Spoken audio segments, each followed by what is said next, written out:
All right, so we're back for another deep dive. And let me tell you, folks, this time we are taking a look at something really interesting. The semiconductor industry is kind of going through a bit of a shakeup right now, and we've got three companies in particular with stories that I think really highlight what's going on. Yeah, you've got Tower Semiconductor. They're kind of riding this wave of AI right now, doing some really interesting things. Definitely. And then Samsung, big investments in HBM tech. So, we've got to unpack that. Yeah, very strategic moves there. And then, not all the news is good. We've got Wolfspeed, and they're actually going through some leadership changes and restructuring. Yeah, a little bit of a cautionary tale there, but I think, all three of these stories together really paint a picture of just how dynamic this industry is. Absolutely, and how important it is. I mean, this is the foundation of all the tech we use. Exactly. So if you are interested in the semiconductor industry, well, buckle up because things are getting shaken up Yeah, and we're going to right. dive into all the details. Let's do it. All right. So let's start with Tower Semiconductor. Now, they're not as big as some of the other players, right? Right, you're not talking Intel, you're not talking TSMC, but they're doing some fascinating stuff. Yeah. Yeah, they're kind of carving out this niche for themselves, especially with a focus on silicon photonics and silicon germanium technology. And a lot of this is being driven by the demand for AI, Right. right? AI needs incredibly fast processing power, and that's where these technologies come in. So help me understand that a little bit better. I mean, what is it about silicon photonics that makes it such a game changer for AI? Well, it all comes down to speed, right? So Yeah. traditional chips use electricity to transmit data, but silicon photonics, they use light. Light. Yeah, and light, it travels much, much faster than electricity. And over shorter distances, like within a chip, that speed difference, well, it's enormous. So we're talking like a significant leap forward in processing power. Oh, absolutely. And that's exactly what AI needs to really take off. It needs to be able to crunch massive amounts of data really, really quickly. And silicon photonics can deliver that.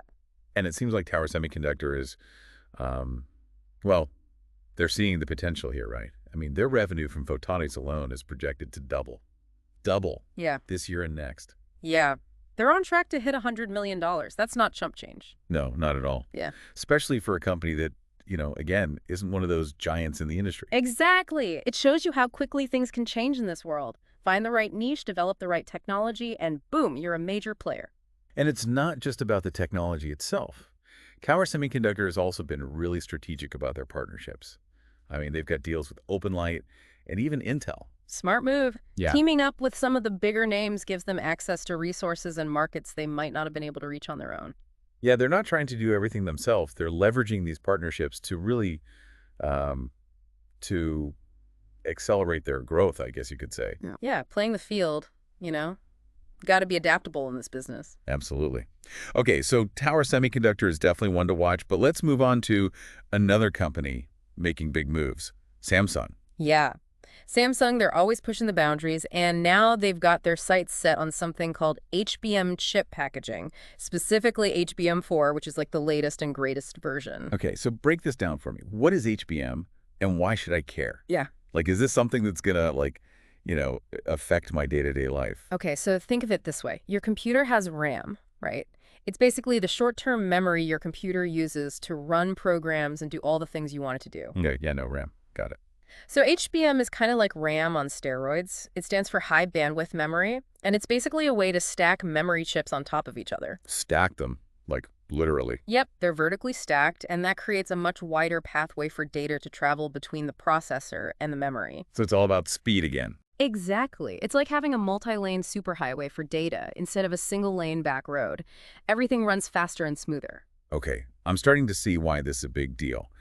But what is it about HBM4 that makes it, the next big thing? Well, every generation of HBM gets faster and more efficient. HBM4, it's like the supercar of memory technology. It can handle massive amounts of data at lightning speeds. And this is crucial for things like, what, artificial intelligence, high-performance computing. Exactly. Things like AI, machine learning, complex simulations, all these data-intensive tasks, they really benefit from the speed and efficiency of HBM4. And Samsung, they're not just, dipping their toes in the water here. They're going all in, right? Building new factories in China and Korea specifically for HBM production. Yeah, they're investing billions of dollars in this technology, and they're aiming to take the lead from their main competitor, SK Hynix. It's like a high-stakes race to see who can dominate the HBM market. It is, and the winner stands to gain a huge advantage in supplying the technology that's going to power the next generation of computing. And there's also this rumor about a potential Samsung-Tesla partnership, which is, super intriguing. Yeah, if that happens, it could be a game changer for both companies. Tesla could get access to the most advanced memory technology for their self-driving systems, and Samsung would have a major player in the electric vehicle market as a customer. So we've got Tower Semiconductor focusing on silicon photonics for AI, Samsung going all in on HBM, and both of them potentially tapping into the EV market. Seems like all these trends are kind of converging. Absolutely. And that brings us to our last company, Wolfspeed. And their story, well, it's a little bit different. It's a reminder that in this fast-paced world, not everyone can keep up. Yeah, unfortunately, it's not all sunshine and roses in the semiconductor industry. Wolfspeed has been hit hard by a few things, including the slowdown in electric vehicle sales. Right. They're a major supplier of silicon carbide chips, which are essential for electric vehicles.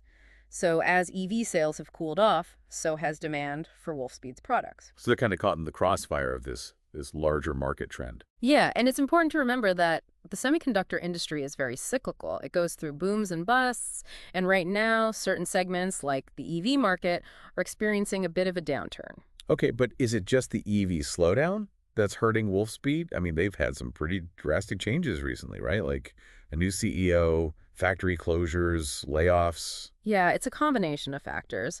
The EV slowdown definitely played a role, but there were also internal challenges, operational inefficiencies, management decisions, things like that. And all of this has really taken a toll on their stock price. Oh, yeah. Shares are down 85% this year. Ouch. That's a tough pill to swallow. It is, and it highlights just how quickly things can turn sour in this industry. It's a constant battle to innovate, stay ahead of the curve, and adapt to changing market conditions. So what's the takeaway here? What can we learn from Wolfspeed's experience? I think it underscores the importance of agility and adaptability. Even companies that are at the forefront of innovation can stumble if they're not able to quickly adjust to changing market dynamics. So it's not enough to just have the best technology. You also need to be able to pivot, to change course when the market demands it. Exactly. You have to be able to anticipate trends, and sometimes you have to make tough decisions to ensure your long-term survival. All right, so let's recap what we've learned from our deep dive into the semiconductor world. Tower Semiconductor, they're riding high on the AI wave, focusing on silicon photonics and leveraging strategic partnerships to make a name for themselves. Exactly. And Samsung, they're doubling down on HBM technology, investing heavily in production capacity, and potentially even teaming up with Tesla to gain a foothold in the EV market. Yep, and then there's Wolfspeed. Their story, it's a bit of a cautionary tale, right? A reminder that even in a booming industry, there will be winners and losers. And the key to success is being able to adapt and change with the times. Absolutely. And what's really fascinating is how all these stories are interconnected, right? They're all part of this larger narrative about the evolution of technology and how the semiconductor industry is at the heart of it all. And it makes you wonder, what's next? I mean, we've seen incredible advancements in just the past few years. Faster processing speeds, new materials, groundbreaking applications. Where does it all go from here? That's the million-dollar question, isn't it? And Yeah. I don't think anyone has a crystal ball. But what we do know is that the semiconductor industry is going to continue to drive innovation, and it's going to be fascinating to see what the future holds. Absolutely. And I have a feeling it's going to be a wild ride. So folks, buckle up, stay tuned, and thanks for joining us for another deep dive. We'll see you next time. See you then. Bye. Bye.